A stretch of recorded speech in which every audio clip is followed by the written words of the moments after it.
everyone, welcome to Genic. My name is Lokesh Meena, your electrical faculty.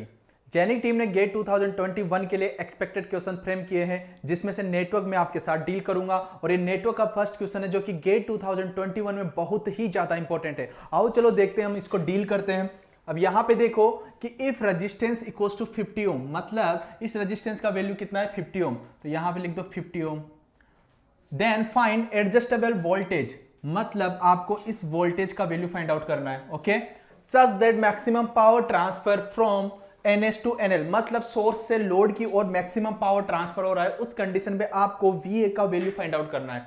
अब देखो कि ये आपके पास सोर्स है और ये आपके पास लोड है, ये पूरा का पूरा लोड है। ऐसा नहीं है कि यहां पे सिर्फ 200 ओम ही यहां पे लोड है या 50 ओम ही आपके पास लोड है या VA ही आपके पास में लोड है। ये पूरा का पूरा जो भी पोर्शन गिवन है, ये पूरा का पूरा लोड है और ये आपका पूरा का पूरा सोर्स है। तो आप इस सर्किट को ऐसे भी बना सकते हो कि जैसे कि यहां पे हो गया plus minus 20 voltage, 100 ohm and ZL मतलब लोड।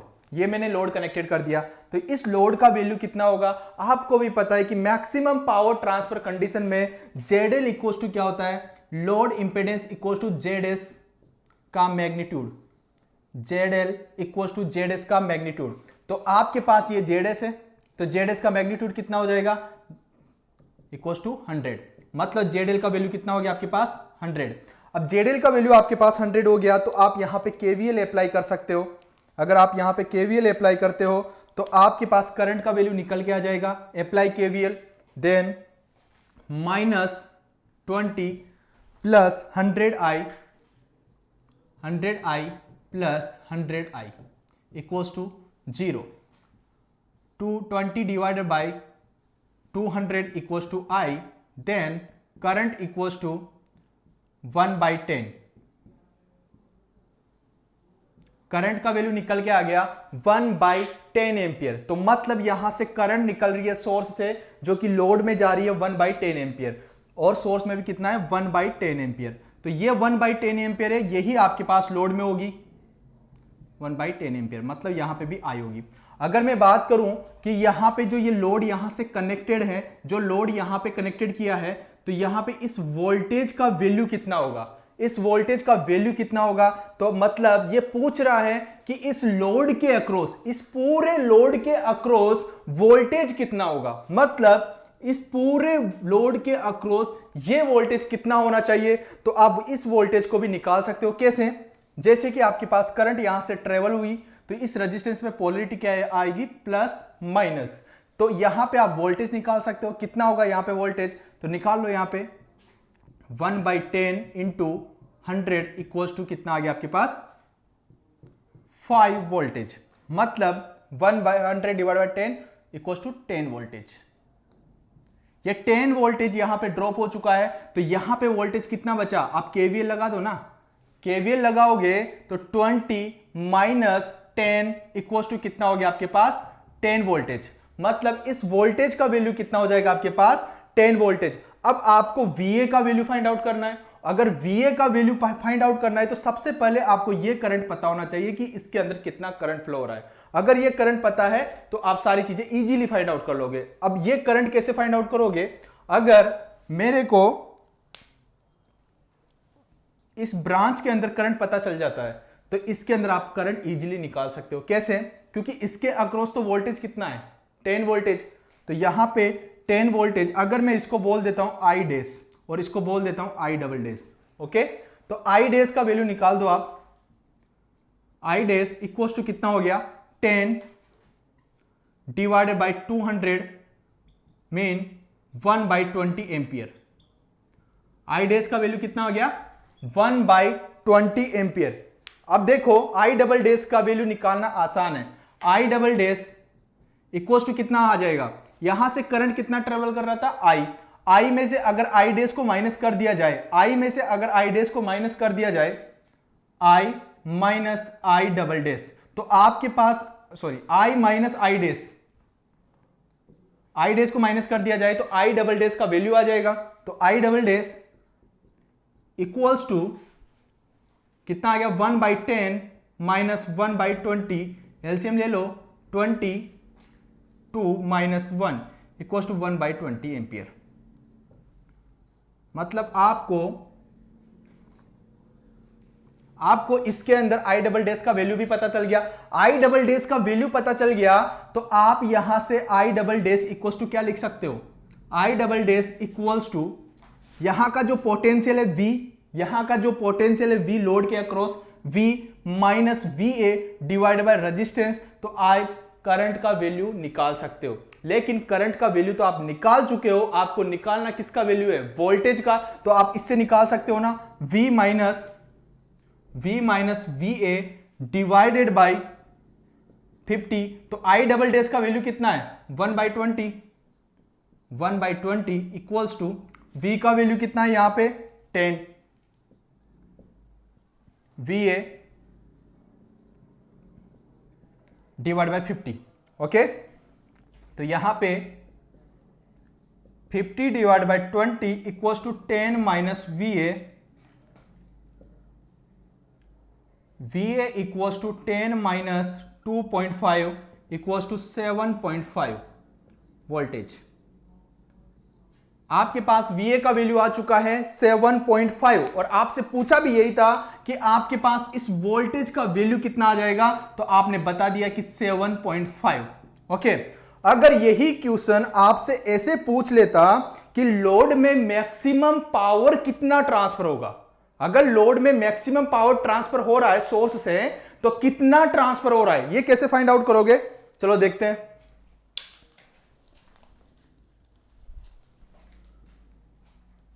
मैक्सिमम पावर लोड के अंदर कितना ट्रांसफर हो रहा है, चलो देखते हैं। यहां पे वोल्टेज कितना है V और करंट कितना है I, तो मैक्सिमम पावर निकल जाएगा V into I, power maximum equals to voltage कितना है आपके पास 10 वोल्टेज। अब इस करंट का वैल्यू कितना है आपके पास 1/10, ये वाला current. Okay, I dash I double dash नहीं लेना क्योंकि टोटल करंट तो ये है ना आपका, तो आई का वैल्यू आ जाएगा आपके पास 1/10। तो पावर मैक्सिमम कितना हो जाएगा 1 वाट। तो इस तरीके से आप मैक्सिमम पावर भी फाइंड आउट कर सकते हो, जो कि आपसे नहीं पूछा था, फिर भी पूछ सकता है कि मैक्सिमम पावर कितना होगा। अगर मैं आपसे पूछूं कि 200 ओम के अंदर कितना मैक्सिमम पावर ट्रांसफर हो रहा है और 50 ओम के अंदर कितना मैक्सिमम पावर ट्रांसफर हो रहा है, तो वहां पे मैक्सिमम पावर निकालना पॉसिबल नहीं है। ठीक है, वो मैक्सिमम भी हो सकता है, वो मिनिमम भी हो सकता है, ये हम नहीं कह सकते कि उसके अंदर मैक्सिमम पावर होगा या मिनिमम, वो कुछ भी हो सकता है। ठीक है, तो उसके बारे में हम ये नहीं बता सकते कि यहां पे मैक्सिमम ही होगा या यहां पे मैक्सिमम ही होगा, बट ये जरूर कह सकते हैं कि उनके अंदर जो करंट पावर होगा वो I² इंटू R होगा, पावर इक्वल टू I²R। लेकिन वो मैक्सिमम नहीं बोल सकते, वो मैक्सिमम भी हो सकता है, मिनिमम भी हो सकता है। तो जितना इसके अंदर करंट फ्लो हो रहा है उससे आप यहां पे पावर निकाल सकते हो, power equals to I² into 200। तो ये हो जाएगा आपके पास, ये हो जाएगा आपके पास इसके अंदर पावर, और ऐसे ही आप इसके अंदर पावर निकाल दोगे। तो इस तरीके से आप वहां पे पावर निकाल सकते हो, बट ये नहीं बोल सकते हो कि उसका वैल्यू मैक्सिमम होगा या उसका वैल्यू मिनिमम होगा। तो ये उन्होंने क्लियर नहीं कर रखा है कि किसके अंदर अपन मैक्सिमम निकाल सकते हैं और किसके अंदर नहीं निकाल सकते हो। तो यहां पे आप मैक्सिमम नहीं बोल सकते हो, वो मैक्सिमम भी हो सकती है और मिनिमम भी हो सकती है, बट पावर तो होगी, लेकिन वो मैक्सिमम एंड मिनिमम कहना वहां पे गलत हो जाएगा। ओके, तो ये क्वेश्चन था, बहुत ही ज्यादा इंपॉर्टेंट है गेट 2021 के लिए। आपको भी पता है कि ऐसा क्वेश्चन पूछ चुका है गेट, बताते हैं उसी क्वेश्चन को हम।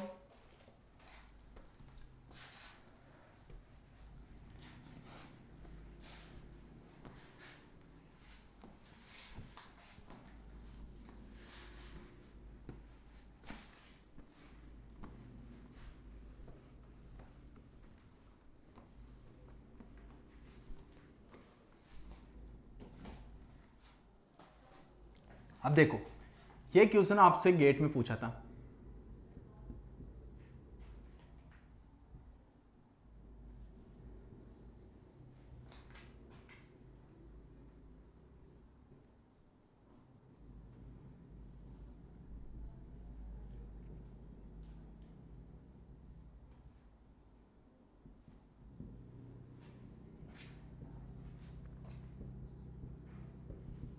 ये आपके पास सोर्स था, this is source, this is load. Okay, अब आपसे यहां पे पूछा गया था, आपसे पूछा था कि यहां पे जो रेजिस्टेंस है उसका वैल्यू कितना है, जो रेजिस्टेंस गिवन है उसका वैल्यू कितना है। मतलब आप ये नहीं बोल सकते कि ये रेजिस्टेंस आरटीएच है, क्योंकि ये पूरा का पूरा लोड है। ओके, तो रेजिस्टेंस कभी आरटीएच तो हो नहीं सकता। ओके, तो ये पूरा का पूरा लोड है, तो इसे इजी तरीके से हम कैसे फाइंड आउट करेंगे, जैसे पिछले वाले क्वेश्चन में हमने सोल्व किया। देखो यहां पे प्लस माइनस कितना है 10 वोल्टेज, यहां पे रेजिस्टेंस कितना है 2 ओम, और यहां पे लगा दिया लोड, जैसा कि पिछले क्वेश्चन में हमने किया था। अब देखो ये लोड हमने लगा दिया, अब यहां पे करंट कितना होगा। सबसे पहले तो जेडएल का वैल्यू पता होना चाहिए, क्योंकि आपको भी पता है कि जेडएल इक्वल टू कितना होता है, जेडएस का मैग्नीट्यूड। जेडएस क्या है आपके पास, ये रहा। ओके, जेडएस इक्वल टू 2 ओम, तो आपके पास जेडएल इक्वल टू भी कितना हो जाएगा आपके पास 2 ओम, तो मतलब आपके पास हो गया 2 ओम। अब यहां पे आप करंट फाइंड आउट कर सकते हो कि करंट का वैल्यू कितना आ जाएगा। Current equal to 10 divide by 4, 10 divide by 4 mean 5/2 mean 2.5 ampere.